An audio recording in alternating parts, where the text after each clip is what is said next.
One last question we're going to do this little rapid fire question series at the very end, but one last question. Sure. You closed your clinical practice, I believe, at 82, Yes. but you have said that you haven't retired your psychoanalytic mind. Can you say a little bit about what that means in your daily life? I closed my practice at what I thought was the top of my game because I wasn't willing to gamble anymore, that I would always be healthy, much less be alive.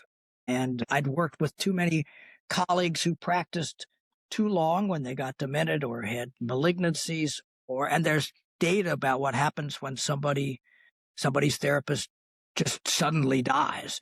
And then there was a recent article in the Times about that, actually, in the New Hmm. York Times.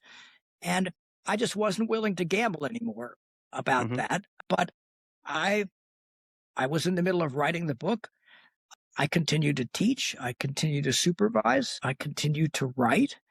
And what I've had to do is grieve the loss of all that my practice, of all that my practicing. But what I've Right. given up is the practicing, which is of giving up something that is meaningful in a new way every day. And that's not replaceable. I can use the time in very productive ways, but I'm not practicing anymore. And I miss it, but I don't have any regrets. So many other questions around that, but maybe for another day.